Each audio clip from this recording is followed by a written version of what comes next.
ওকে, welcome everyone. আমাদের class শুরু হচ্ছে সুবীর দাসের অঙ্ক থেকে। সামনে মিসেলেনিয়াস, ক্লার্কশিপ, প্রচুর পরীক্ষা আছে। স্টাফ সিলেকশনের পরীক্ষাগুলো রোজ প্রত্যেক বছরই হয় এখন। ব্যাংকের পরীক্ষা আছে। কিন্তু সবার প্রথমে আমাদের উচিত, যাদের অঙ্কে ভীতি আছে তাদের জন্য অঙ্কে ভীতিটা কাটিয়ে ওঠা সবচেয়ে বড় বিষয়। দেখা গেল অঙ্ক, জিকে যেটা আছে জেনারেল নলেজ এবং কমন যে সায়েন্সের প্রশ্নগুলো পরীক্ষায় আসে, সামনে রেলের পরীক্ষাও আছে, ঠিক আছে, সেখানে সেগুলো মুখস্থ করে পারা যায়। ইংরাজিটাও একরকম শেখা যায়। কিছু কিছু পরীক্ষা ইংরেজি থাকে না, সেখানে জিকে পারলে এবং অঙ্কের কনসেপ্টটা ক্লিয়ার থাকলে এবং অঙ্কটা বেশি শিখতে হবে, কম প্র্যাকটিস করতে হবে, বেশি বেশি প্র্যাকটিস করলে সেই ক্ষেত্রে চাকরিগুলো পাওয়াটা অনেকটা সহজ হয়ে যায়। যাদের সরকারি চাকরি পাওয়ার উদ্দেশ্য, তাদের উদ্দেশ্যে এই ক্লাস। অবশ্যই কমেন্ট করে জানিও আমি কি করে ইমপ্রুভ করতে পারি, এবং তোমাদের কোনো জানার বিষয় থাকলে, যে কোনো রকম কনফিউশন বা যে কোনো রকম ডাউট থাকলে সেটা অবশ্যই কমেন্ট করে জানিও। ওকে, আমরা স্বাভাবিক সংখ্যা থেকে শুরু করব। অঙ্কের অঙ্ক রাশিতে শুরু হয়, অঙ্ক যে তত্ত্বমালা সেখানে শুরু হয়েছে গণিত শাস্ত্রে। 1 থেকে শুরু হয়েছে সংখ্যা, 2, 3, 4, 5, 6 এমন করে অসীম পর্যন্ত সংখ্যা চলে গেছে। এই যে সংখ্যার সেট, ঠিক আছে, মনে রাখতে হবে 0 এর মধ্যে আসবে না, 0 এর মধ্যে আসবে না। 1 এর থেকে শুরু হবে। যত পজিটিভ বা ধনাত্মক সংখ্যা যত আছে, বেড়ে যাবে যত, তারা সব কিসের মধ্যে belongs to natural number of sets, ঠিক আছে, স্বাভাবিক সংখ্যার সেটের, এখানে এদের বলে স্বাভাবিক সংখ্যা। স্বাভাবিক সংখ্যা শুধু পজিটিভ সংখ্যাগুলো আছে, -1, -2, -3, এরা কিন্তু এর মধ্যে নেই। সেগুলো পরে আমরা জানাবো, অন্য সংখ্যার মধ্যে আছে, ঠিক আছে। ওকে,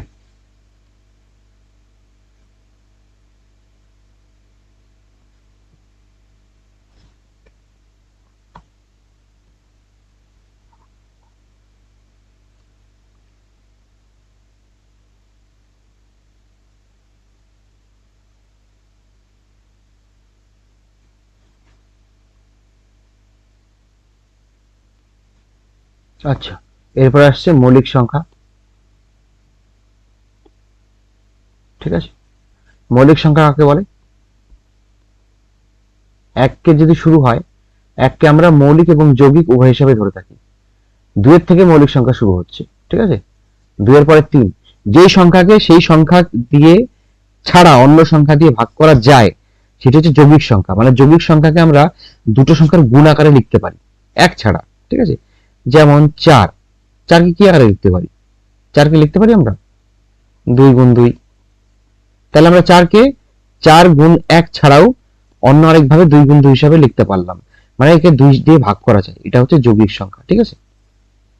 একটা আছে 5 মৌলিক সংখ্যা, 6, 6 কে আমরা 3 গুণ 2 হিসাবে লিখতে পারি, ঠিক আছে। সবাই একটা নামতা মুখস্থ করে আসবে, একটা নামতার টেবিল। 9 পর্যন্ত সবাই মোটামুটি জানো আশা করি, ঠিক আছে। না জানলে একদিন লাগবে নামতা মুখস্থ করতে। এখন সবাই আশা করি সবাই মোটামুটি বড়ই হয়ে গেছো, ঠিক আছে। 9 পর্যন্ত নামতা মুখস্থ না করা কিছু নেই। 10-এর ঘরে নামতা খুব সহজ, 11-এর ঘরে নামতাটাও সহজ, 12 থেকে 19 পর্যন্ত নামতাটা মুখস্থ করে রাখতে হবে। দুটো দিন টাইম পাবে, দুটো দিনের মধ্যে নামতাটা মুখস্থ করবে এবং জানিও কে কে মুখস্থ করেছো। এটা খুব কাজে লাগবে আমাদের, ঠিক আছে। পরবর্তীকালে আমরা আবারও আপগ্রেড করার চেষ্টা করব। তাহলে মৌলিক গেল, যৌগিক গেল। অখণ্ড সংখ্যা, অখণ্ড সংখ্যা কাকে বলে? অখণ্ড সংখ্যা হচ্ছে ন্যাচারাল নাম্বার চলে গেল 1, 2, 3 এমন করে, দেয় তো, এরকম করে ডট ডট ডট, আর এর মাঝখানে আসে 0, আর এর বাদিকে যায় -1, কমতে আছে -2। এদিকে যেমন বাড়ে এদিকে তেমন কমে। এখানে খুব সমস্যা হচ্ছে লিখতে, যাই হোক, ঠিক আছে। -2, -1, -3, -4 এরকম করে অসীম পর্যন্ত চলে যাচ্ছে। এটা অসীম পর্যন্ত চলে যাচ্ছে। এই যে টোটালটা জিরোকে নিয়ে, জিরোকে সঙ্গে করে পজিটিভ সংখ্যার সম্পূর্ণ সিরিজ এবং নেগেটিভ সংখ্যার সম্পূর্ণ সিরিজ, এদেরকে আমরা বলি সেট অফ ইন্টিজার্স, অখণ্ড সংখ্যা। সেট অফ ইন্টিজার্স বড় হাতের আই এভাবে লেখা হয়, এটাকে একটা বড় হাতের এটা এটা সেট বলা হয়, ঠিক আছে। ওকে, এবার আরেকটা কনসেপ্ট আছে আমাদের কাছে, জোড় সংখ্যা এবং বিজোড় সংখ্যা। জোড় সংখ্যা কাকে বলে? জোড় সংখ্যা হচ্ছে 2 এর গুণিতক সংখ্যা, যেমন 2, একটা বাদ 3, একটা 4। আচ্ছা, জোড় বিজোড় 1 থেকে শুরু হয় কিন্তু, ঠিক আছে, 1 থেকে ধরলাম। তাহলে 1 হচ্ছে বিজোড়, 2 দিয়ে ভাগ যায় জোড়, 3 বিজোড়, 4 2 দিয়ে ভাগ যায় জোড়। তো 2 এর যত গুণিতক আছে সবাইকে জোড় সংখ্যা বলা হয়। আর 2 এর যেসব জোড় সংখ্যা না, বাদ বাকি যারা সবাই যাদের ভাগ করা যায় না, সেটা হচ্ছে সব বিজোড়। আর এই যৌগিক, মৌলিক আর জোড় বিজোড় এই দুটো গোলালে চলবে না কিন্তু, ঠিক আছে। সবসময় জানতে হবে যে এই 1 2, এখানে লিখতে খুব সমস্যা হচ্ছে, সরি, 1 2 3 4 5 6, মৌলিক যৌগিক আলাদা কনসেপ্ট, জোড় বিজোড় আলাদা কনসেপ্ট। জোড় বিজোড়ের সঙ্গে মৌলিকের যৌগিকের কোনো সম্পর্ক নেই, দুটো সম্পূর্ণ আলাদা, ঠিক আছে। মানে এমন নয় জোড় মানে সেটা যৌগিক, মৌলিক মানে সেটা বিজোড়, এমন কিচ্ছু নয়, ঠিক আছে। তো যে আমরা অল্টারনেট নাম্বার গুলো 2 4 6 এমন করে যেগুলো আসবে সেগুলো জোড়, আর 1 3 5 করে যেগুলো আসবে সেগুলো বিজোড়। এই অবধি থাকছে আজকে।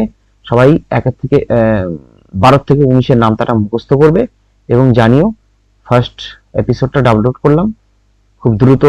বাকি আমি এখানে 73টা চ্যাপ্টার আছে, 73টা চ্যাপ্টার্স আছে, 73টা চ্যাপ্টার খুব দ্রুত শেষ করে দেবো, ঠিক আছে।